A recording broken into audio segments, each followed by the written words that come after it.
Wayne Grady is now 67, and yes, he finally confirmed the rumors that have followed him throughout his entire career.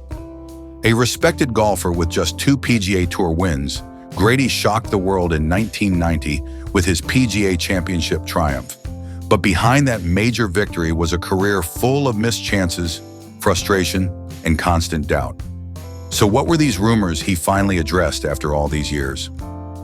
Wayne Desmond Grady was born on July 26, 1957, in Brisbane, Australia. Like many young Australians, he fell in love with golf early and turned professional in 1978 at age 21. His first taste of victory came quickly that same year when he won the 1978 CBA West Lakes Classic on the PGA Tour of Australasia. This win was more than just a trophy. It provided what Grady called a crucial financial injection that would change everything. That prize money allowed him to expand beyond Australia and try his luck on the European Tour. It was a smart, calculated move. Instead of rushing to America immediately, Grady built his reputation step by step. He spent years learning different courses, different conditions, and different styles of play across Australia and Europe. This patience would prove vital later. In 1984, Grady secured his first European Tour victory at the Lufthansa German Open. The same year, he earned his PGA Tour card by surviving the grueling qualifying school. This systematic approach showed his intelligence. He never jumped too far too fast. Australia to Europe to America, each step built on the last. By the mid-1980s, Grady was playing primarily on the PGA Tour, but success was hard to find. He developed a reputation as one of the most accurate drivers on tour, but in an era when power was becoming king, accuracy alone was not enough. Grady was not a long hitter, and he knew it.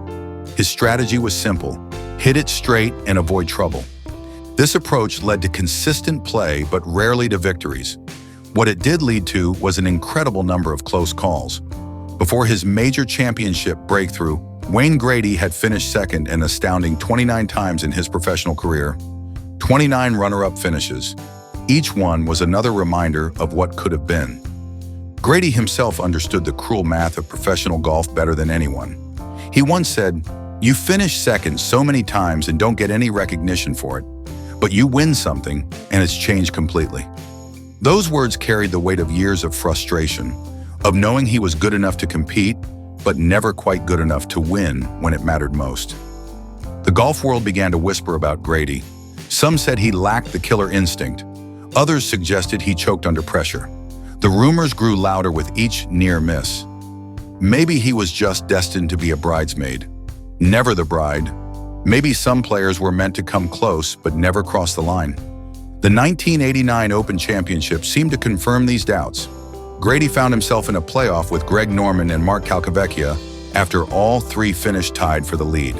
This was his moment, a major championship playoff. But Calcavecchia won, and once again, Grady was left wondering what might have been.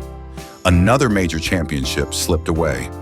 By 1990, Wayne Grady was 33 years old with a solid but unspectacular career. He had earned one PGA Tour victory at the 1989 Manufacturers Hanover Westchester Classic, which he won in a playoff. But one win in over a decade on tour was not the stuff of legends. The whispers continued. Good player, but not a winner when it counts. Then came August 1990 and the PGA Championship at Shoal Creek Golf and Country Club in Birmingham, Alabama. The course was set up to be brutal. The rough was what players called gnarly, thick and punishing for anyone who missed the fairway. The greens were unpredictable, and the wind could change everything in an instant. Nick Faldo, one of the best players in the world, summed up the challenge perfectly when he said, "Whoever hits their drive on a string will be at the top of the leaderboard." This was music to Wayne Grady's ears. Finally, a major championship that favored his greatest strength, accuracy off the tee. Grady understood his limitations and embraced them. He said, "I don't drive it long, so I have to hit it straight. Short and crooked won't last long out here." While power hitters like Greg Norman struggled with the conditions, opening with a 77, Grady played smart, conservative golf. In the second round, Grady shot the low round of the tournament with a 67. This moved him into the lead, and for the first time in years, he held the advantage going into the weekend of a major championship. The question was whether he could hold on or if this would be another case of getting close, but falling short. Through the third round, Grady maintained his lead. He played steady, mistake-free golf while others made errors. Going into the final round, he held a two-stroke lead over Fred Couples and Payne Stewart. This was it. 18 holes to either confirm all the doubts or silence them forever. The final round started well for Grady, but golf has a way of testing mental strength. By the 12th hole, Fred Couples had taken the lead by one stroke. The old Wayne Grady story seemed to be repeating itself. Another major championship slipping away just when victory was within reach. But something was different this time. While Couples began to crumble under the pressure, recording 4 consecutive bogeys, Grady held steady. He made par after par, including each of the final 7 holes. No heroics, no risky shots, just solid professional golf when it mattered most. When Grady's final putt dropped for par on the 18th hole, he had won by 3 strokes with a score of 282, 6 under par. His rounds were 72 to 67 to 72 to 71. Not spectacular, but consistent and smart.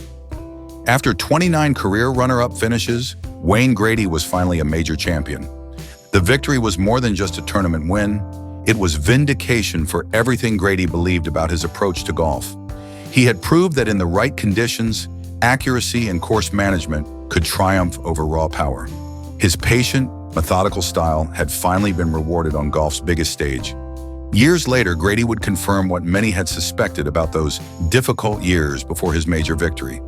The rumors were true. He had felt disrespected by the golf world despite how much he had given to the game. He felt overlooked and undervalued, despite his consistency and professionalism. But Grady also confirmed something else, his philosophy about failure and perseverance. You only fail once you ever give up. Just keep going, because you only fail when you stop. This mindset had carried him through 29 second-place finishes and countless disappointments. Even on the 18th green during his major victory, Grady admitted he didn't feel sure of victory until his approach shot was safely on the green. He remembered other players who had lost major championships with dramatic collapses, like Larry Meese's triple bogey. This cautious approach, even with a comfortable lead, showed his mental discipline. The PGA Championship victory changed everything for Wayne Grady. Suddenly, those 29 runner-up finishes were seen not as failures, but as preparation for this moment. The golf world finally recognized what his peers had known all along. He was a true professional who deserved respect. Grady's career statistics tell the story of a solid, consistent player rather than a superstar. He won 10 professional tournaments in total, with only 2 PGA Tour victories. His highest world ranking was 25th in March 1991, shortly after his major win. His career earnings were just over $2 million across 732 events, with 24 top 10 finishes. In major championships, Grady played in 44 events, making the cut in 23. Besides his PGA Championship victory, his best result was a second-place finish at the 1989 Open Championship. These numbers show he was a capable player who could compete at the highest level, but was never truly dominant.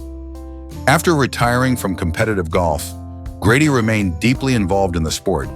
He became director of the PGA Tour of Australasia in 2005. He started his own golf course design business and runs a golf tour company. Since 2000, he has worked as a commentator for BBC's televised golf coverage. These diverse roles show that Grady's love for golf extended far beyond just playing. He wanted to contribute to the sport's growth and help develop the next generation of players. His post-playing career has been as methodical and successful as his playing days. Today, at 67 years old, Wayne Grady can look back on a career that proved something important about professional sports. Success is not always about being the most talented or the most powerful. Sometimes it's about persistence, smart decision-making, and never giving up on yourself even when others doubt you. The rumors that followed Grady throughout his career, that he was not clutch, that he would always fall short, were ultimately proven wrong by one perfect week in Alabama. His story reminds us that in golf, as in life, patience and perseverance can overcome natural talent and raw ability. If you respect stories of grit over glamour, give this video a like and subscribe for more players like Wayne Grady who proved that heart matters more than height.